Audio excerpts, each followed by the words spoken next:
প্রধানমন্ত্রীর সফর নিয়ে বিস্তারিত জানাতে কিশোরগঞ্জ থেকে আমাদের সাথে যুক্ত হচ্ছেন শরফউদ্দিন জীবন। আমরা সরাসরি চলে যাচ্ছি তার কাছে। জীবন, প্রধানমন্ত্রী তো রওনা দিয়েছেন, তো আজকের কর্মসূচি সম্পর্কে বিস্তারিত আমাদের জানাবেন।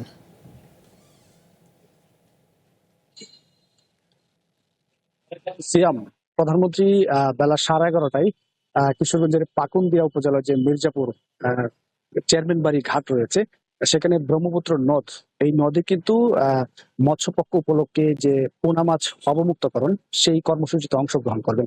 একই সাথে ওইখানকার যে সাধারণ নেতাকর্মী সহ যারা স্থানীয় নেতৃবৃন্দ রয়েছে তাদের সাথে একটা মত বিনিময় রয়েছে। এরপরেই উনি কটিয়াদী উপজেলায় যাবেন।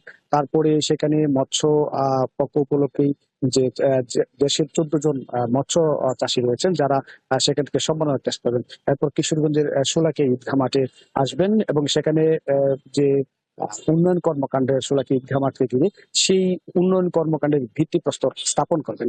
এরপরে কিন্তু তিনি বিকাল 4টায় কিশোরগঞ্জের যে শহরের যে পৌরসভার যে পুরাতন স্টেডিয়াম রয়েছে সেখানে ফ্যামিলি কার্ড বিতরণ কার্যক্রমের উদ্বোধন করবেন এবং একই সাথে কিশোরগঞ্জের যে ইমাম মুয়াজ্জিন রয়েছে, যেটা বিএনপির নির্বাচনে আগে ইশতেহার ছিল, সেই ইশতেহার অনুযায়ী তারা সেটি বাস্তবায়ন করার যে উদ্যোগ সেটি কিন্তু উদ্বোধন করবেন কিশোরগঞ্জে।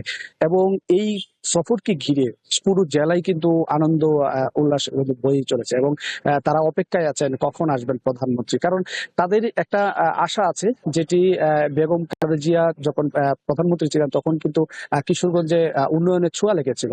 সেই যে উন্নয়নের ধারাবাহিকতা সেটা ধরে রাখবেন তারেক রহমান, এই প্রত্যাশা কিন্তু রয়েছে। আর এর আগে তারেক রহমান কিন্তু 1998 সালে কিশোরগঞ্জে এসেছিলেন, তখন রাজনৈতিক কর্মসূচিতে উনি এসেছিলেন। এরপর ভার্চুয়ালি বক্তব্য রেখেছিলেন 2025 সালে জেলা বিএনপির একটি প্রোগ্রামে।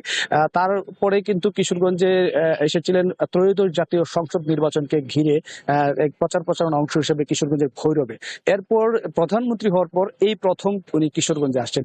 যে সেই যে আনন্দ, সেটা কিন্তু আমরা যখন বাইরে দেখেছি যে স্থানীয় রাজনৈতিক অঙ্গনে কিন্তু পড়েছে এবং তারা বলছেন যে তাই প্রধানমন্ত্রী আসবেন এবং তার মুখ থেকে তারা কথা শুনবেন, সশরীরে দেখবেন, সেই যে উৎসাহ উদ্দীপনা সেটা কিন্তু তারা বলছে ভাষায় প্রকাশ করার মতো। এবং তারা বলছেন যে উন্নয়নের যে প্রতিশ্রুতি দিয়েছিল বিএনপি ক্ষমতায় যাওয়ার আগে, সেই উন্নয়নের প্রতিশ্রুতি বাস্তবায়নের কাজ করবে এবং তাদের দীর্ঘদিনের দাবি ছিল কিশোরগঞ্জবাসীর, সেই দাবিগুলো পূরণ করবেন। তারা বলছেন যে বিগত সরকারের আমলে উন্নয়নের ছোঁয়া লাগেনি, সেই যে উন্নয়নের ছোঁয়া লাগেনি যে অভিযোগ, সেই অভিযোগটা তারা বর্তমান সরকারের কাছ থেকে বা এই সরকার না থাকলেও যেন না শুনতে হয়, সেটা কিন্তু তারা প্রত্যাশা করছেন। এবং সেজন্য তাদের যে উন্নয়নের দাবি, রাস্তাঘাট, শিক্ষা, স্বাস্থ্য, সব দিক মিলে উন্নয়ন হবে সেটাই কিন্তু প্রত্যাশা করছেন।